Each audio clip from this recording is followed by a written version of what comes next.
जगी सनातन ज्योति जगत में, विश्व धर्म संदेश की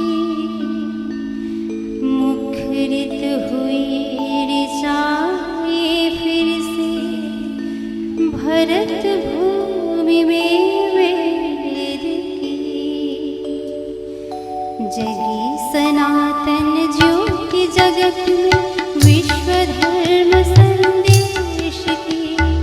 जगी सनातन ज्योति जगत में, विश्व धर्म संदेश की। मुखरित हुई ऋचाएं फिर से भरत भूमि में वेद की। मुखरित हुई ऋचाएं फिर से भरत भूमि में वेद की।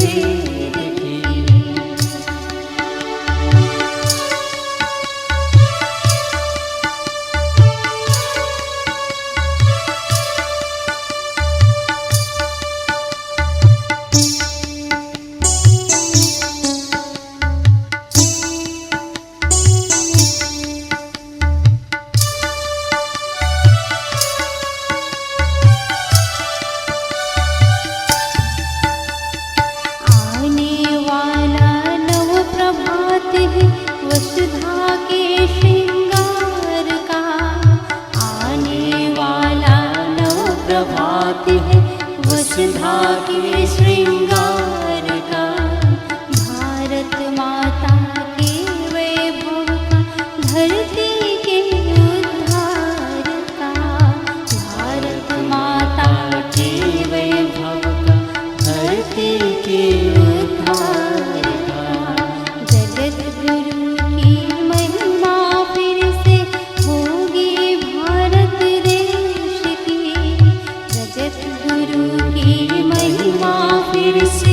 होगी भारत देश की।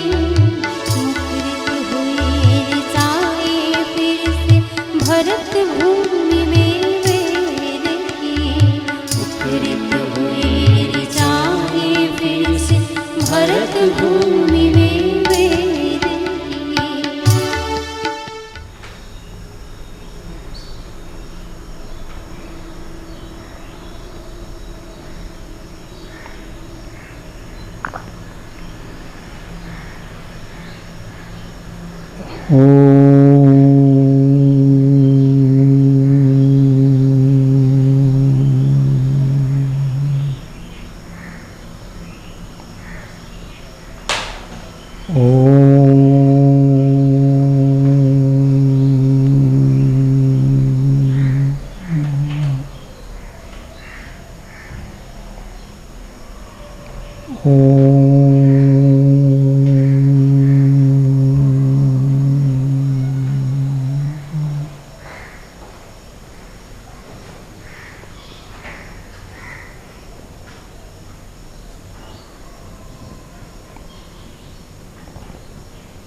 मेरे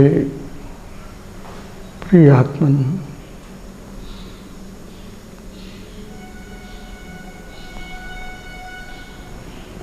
समय का प्रवाह अपनी गति से निरंतर प्रवाहमान है।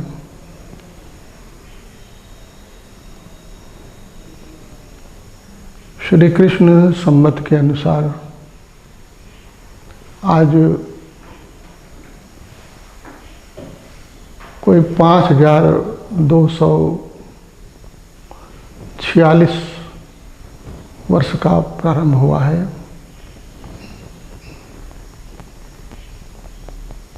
हम भगवान के इस अवतरण के 5245 वर्ष पूर्ण कर चुके हैं और जब सन 1980 में इस स्वबोध आश्रम की स्थापना हुई, भगवान के प्राकट्य पर्व पर तब से अपने आश्रम का भी 39 वर्ष पूर्ण हो गया और हम 40वें वर्ष में प्रवेश कर गए हैं।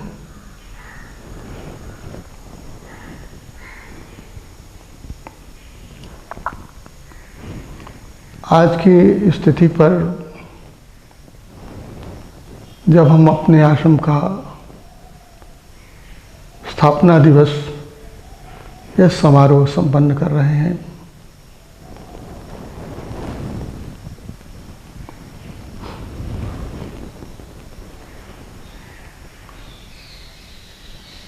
मैं स्मरण करता हूँ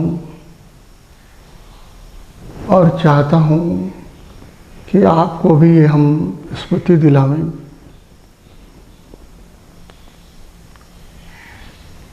हमने विश्व धर्म की संकल्पना का जो पक्ष इस विश्व मंच पर रखा है,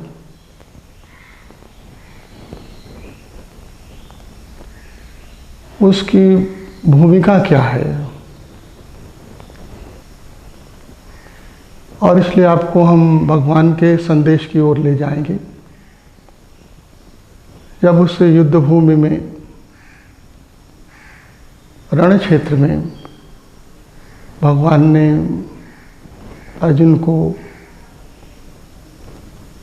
अपना संदेश दिया था और वो संदेश धर्म का संदेश था।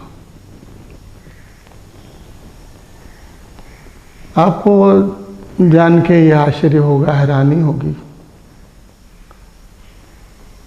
कभी भी ऐसा संभवतः इतिहास में संवाद न हुआ होगा। जब हम युद्ध क्षेत्र में खड़े हों, शंख बज गए हों, दोनों तरफ सेनाएं सज गई हों और अब युद्ध प्रारंभ होने की बेला हो, ऐसे में कोई जिज्ञासा उत्पन्न हो जाए, कितना अद्भुत है। कल्पना में होता है कि हम तो भाई शांत बैठे हैं, ध्यानी हैं, चिंतन के लिए बैठे हैं, तो कोई जिज्ञासु हमसे कुछ प्रश्न पूछे और हम उसका उत्तर दें। इसमें से शास्त्र निपजते हैं, लेकिन ये महाशास्त्र ऐसा संदेश, अद्भुत संदेश जो युद्ध की भूमि में जन्मता है, और इसलिए जन्मता है कि हम युद्ध करें कि न करें। स्मृति में बात आती है, कर्म के सम्रांगण में हम कर्म करें कि न करें, इस प्रश्न को लेकर के इस महान गीता का, श्रीमद् भगवद गीता का यह संदेश धरती पर आया है। उसका अवतरण पर्व आज हम मना रहे हैं। हम स्मृति में ले आते हैं उनको,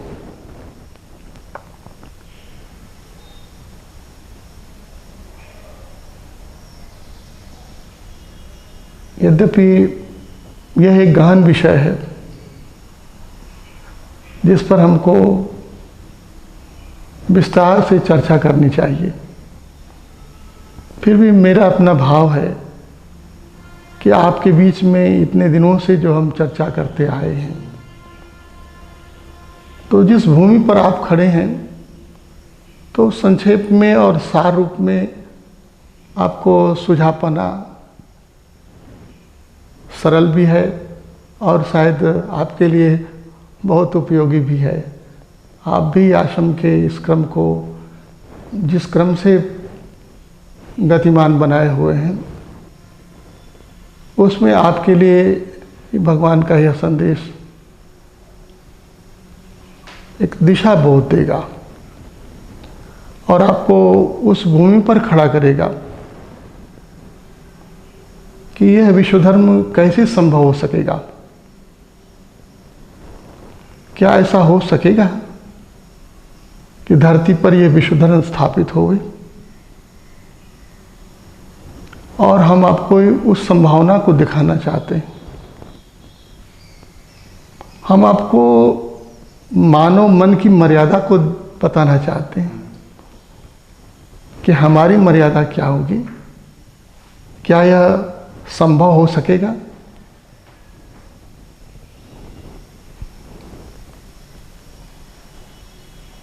तो आप इस पक्ष का स्मरण करें। हम मानव हैं और मानव है, इसीलिए हमारे सामने समस्या है। यदि हम मानव न होते तो शायद हमारे पास कोई समस्या न होती। पशु के सामने क्या कोई समस्या है? पशु जीवन के पास कोई समस्या नहीं। और सच पूछे तो पशु के पास न पाप का, न पुण्य का, न धर्म का, न अधर्म का कोई प्रश्न है? कोई प्रश्न नहीं।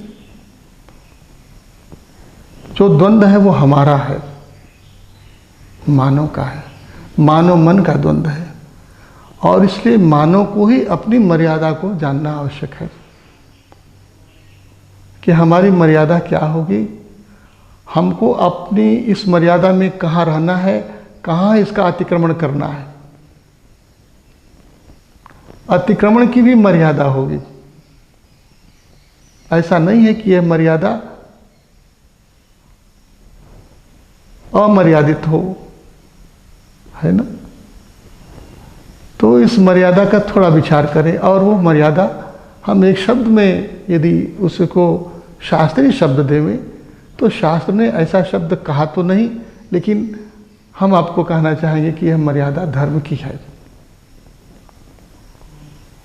और यही हमारी समस्या है कि हम धर्म को किस रूप में स्वीकारते हैं। क्योंकि हम आपको एक इतिहास की एक और पृष्ठभूमि में ले जाना चाहेंगे।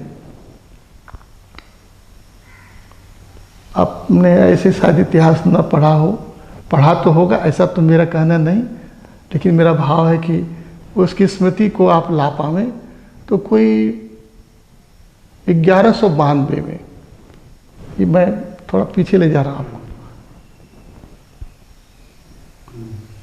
जब तराइन के मैदान में मोहम्मद गोरी से पृथ्वीराज हारे थे, ये हमारी पहली पराजय हुई।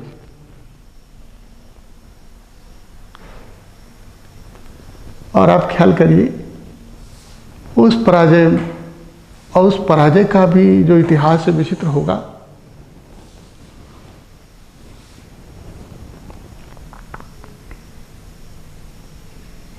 इसके पूर्व भी गोरी ने आक्रमण किया था और पृथ्वीराज से वो हार चुका था। लेकिन इस बार जब आक्रमण में वो आया तो पृथ्वीराज के भीतर एक चिंतन आया था, और वो चिंतन भी आपको अपने धर्म की मर्यादा बताएगा। पृथ्वीराज ने भी देखा कि उसकी जो सेना है और हमारी जो सेना है, तो युद्ध होगा, तो उस युद्ध में उसकी सेना तो तहस नहस हो जाएगी, मेरे पक्ष के भी लोग तो मरेंगे। तो इतिहासकार बताता है कि एक पत्र मोहम्मद गोरी को दिया पृथ्वीराज की ओर से कि ऐसा विनाश क्यों चाहते हो? तो मैं तो यही चाहता हूं कि ये युद्ध न होवे और इसलिए वापस चले जाओ।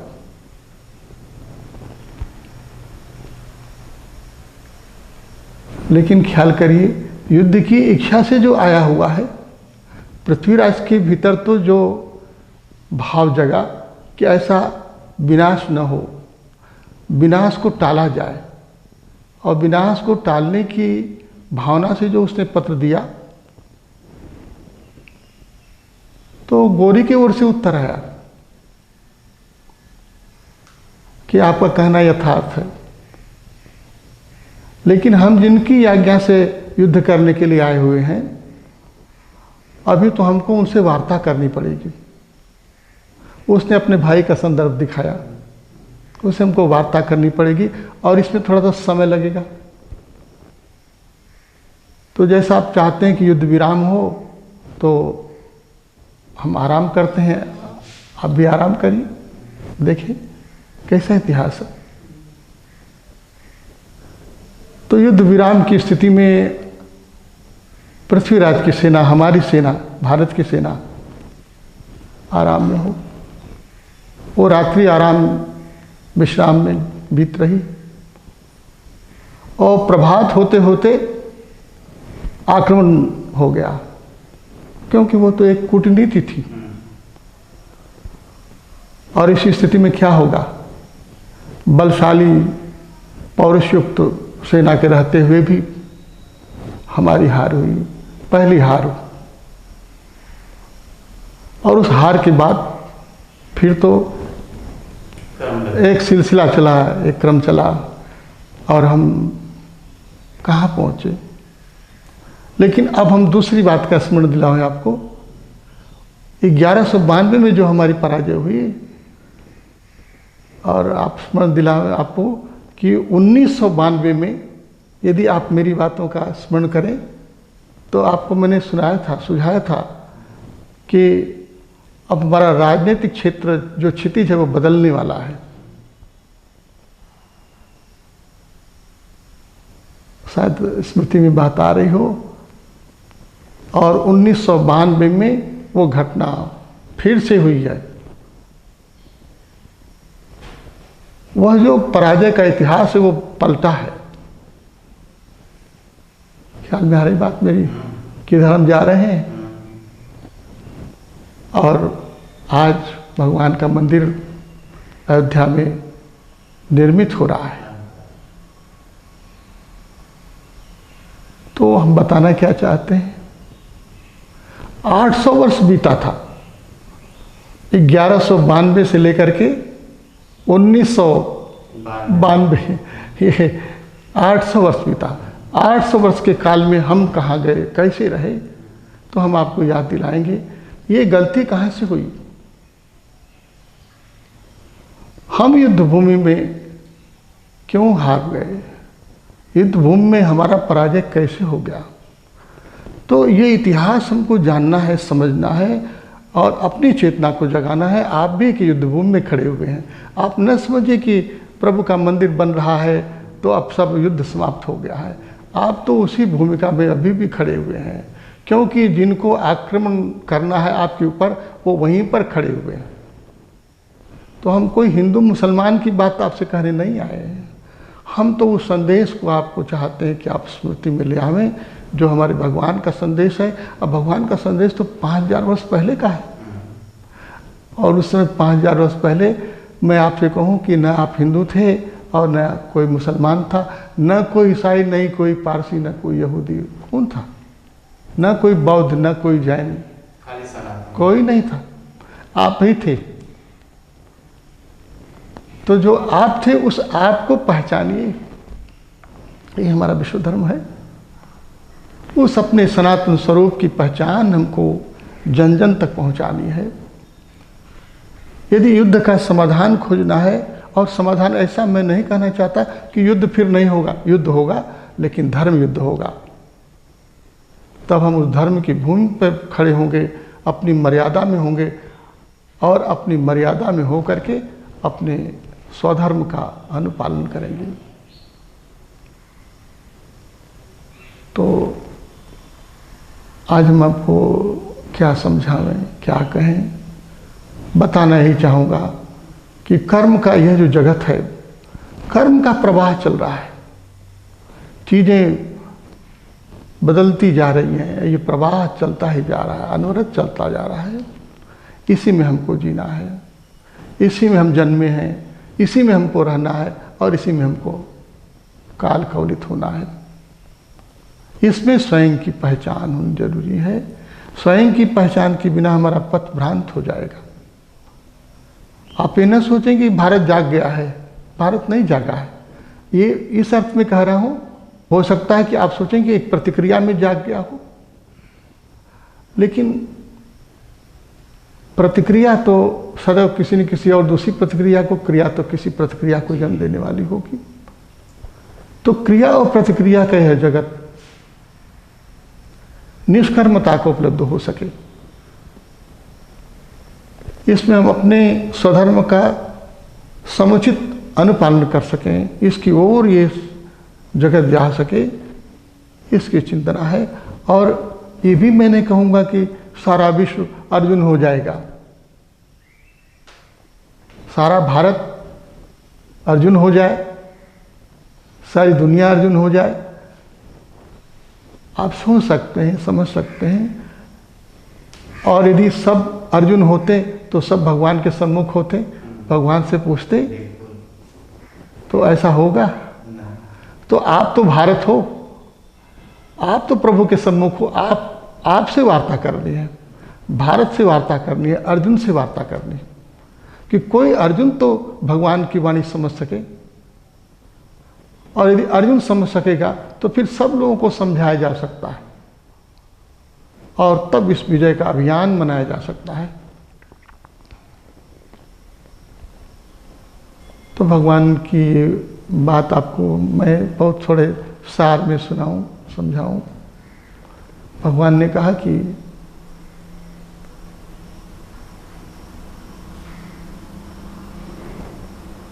लोकेस्मिन् द्विविधा निष्ठा पुरा प्रोक्ता मया नघ। ये गीता की वाणी है। भगवान वेद व्यास चिंतन को लिपिबद्ध करते हैं। ये दो प्रकार की निष्ठा हमने सुनाया है, बताया है। ज्ञान योगेन सांख्यानाम कर्म योगिनाम। सांख्य की एक चिंतना है संन्यास की, और एक चिंतना है कर्मयोग की, जिसको हम समझते हैं कि गृहस्थों की है। तो इस भ्रांति का निवारण भगवान करते हैं कि ये तुम्हारी सोच सही नहीं है, ये हमारे विश्व धर्म का आधार होगा। हम समझते हैं कि सांख्य योग है वो सन्यासियों के लिए, जो कर्मयोग है वो गृहस्थों के लिए। ये हमने बंटवारा कर दिया। अब ये बंटवारा हमको कहाँ ले गया है? सांख्य जो ज्ञान है वो सन्यासियों के हाथ में होगा, और जो कर्म है वो अज्ञानियों के हाथ में होगा, जो गृहस्थों के। तो हमारी जो जीवन धारा है वो ऐसे ही सांख्य और इसी योग के दो तटों के बीच में ऐसी बात। कभी हम सांख्य योगी होंगे, कभी ज्ञान की ओर जाएंगे, कभी जो है अज्ञान में अपने कर्म की दुनिया में डूबे रहेंगे। तो तट तो मर्यादा है ना, तट मर्यादा है। इस मर्यादा को हम नहीं समझ पा रहे हैं, और भगवान हमको समझाना क्या चाहते हैं? सांख्य योग पृथक बालाह। इतना स्पष्ट कौन बोलता होगा? भगवान की वाणी है। सांख्य योगो पृथक बालाह प्रवदंती न पंडिता। कैसी बात है? ये लड़कों की बात कह रहे हो ना अर्जुन, लड़कों की तरफ बात कर रहे, पंडितों की बात ये नहीं है। सांख्य और योग और कर्म को, और सांख्य योग को और कर्म योग को, माने ज्ञान योग को और कर्म योग को अलग अलग बांटने की जो बात है वो पंडितों की नहीं है। ये भी लड़कों के बाल बुद्धि में जो युक्त है, अभी जो लड़के हैं उनकी ही बात है ये। अभी तुम पंडित नहीं हुए हो, पंडितों की भाषा बोल रहे हो जरूर, पंडितों की बात करके। सन्यासी होना चाह रहे हैं अर्जुन ना, ख्याल करिए। अरे युद्ध करने के लिए खड़ा है और अब शरीर कांप रहा है, क्या करें, युद्ध करें न करें, कैसी विपत्ति में पड़ा है। पृच्छामि त्वाम धर्म सम्मूढ़ चेता। बोलता है अर्जुन, हे प्रभु कार्पण्य दोषोपहत स्वभाव। मैं ऐसा जो है क्लीव हो गया हूं, समझ नहीं पा रहा हूं,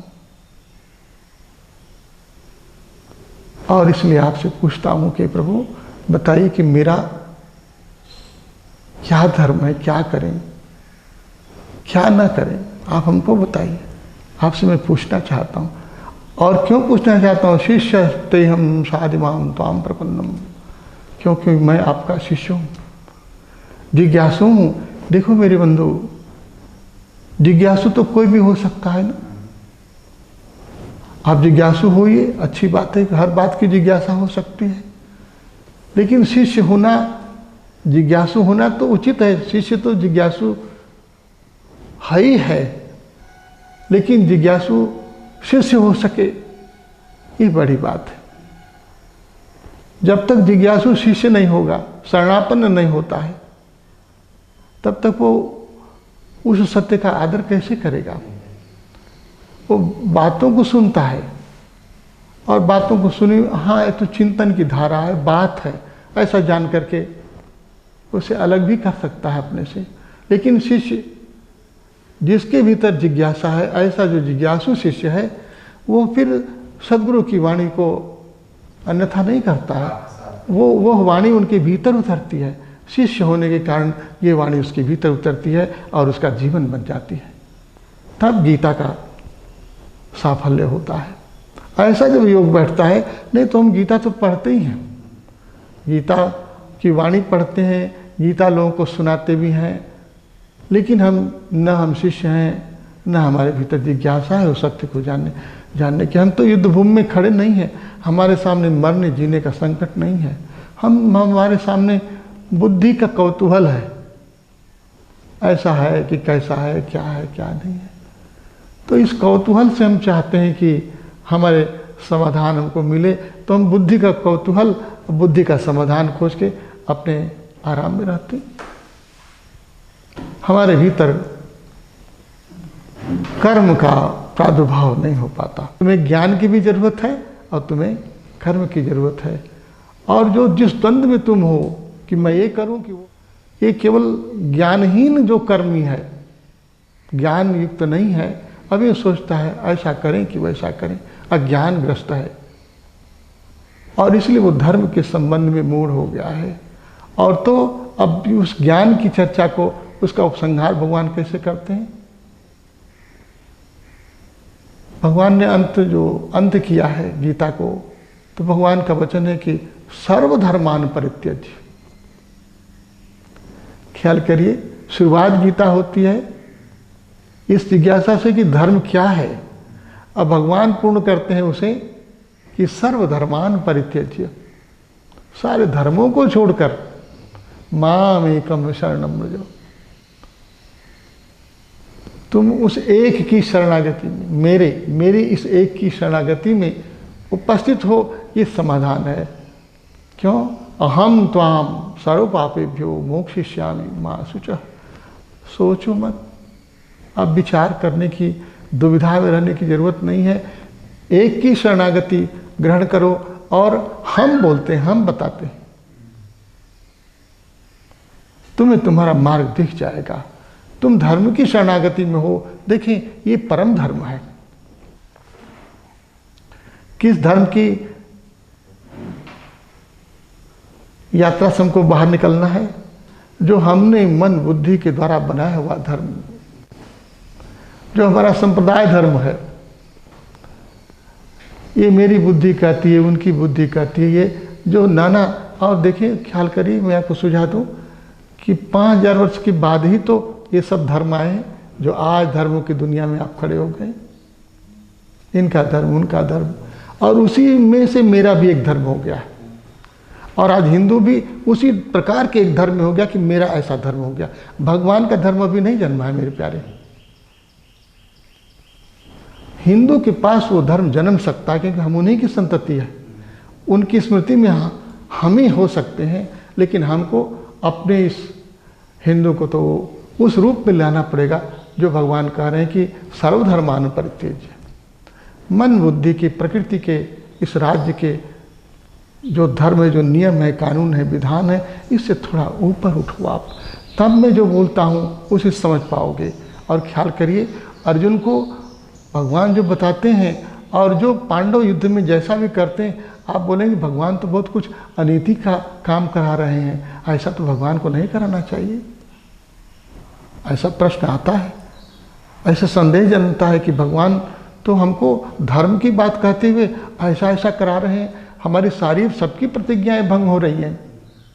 और भगवान कहते तुमने प्रतिज्ञा जो कर ली है कि मैं ऐसा ही करूँगा, ये तुमने क्यों किया?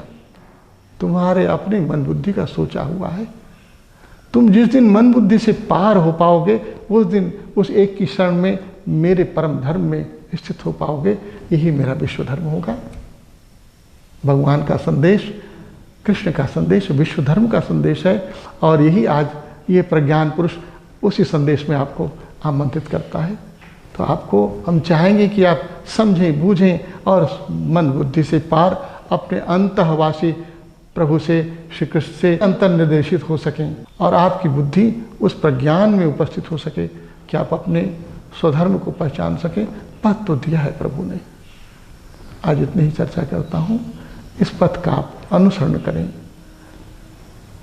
बस संभवतः आज मेरी यह वार्ता आपके लिए कोई पथ मिल जाए। जी, ओम सद्गुरुदेव।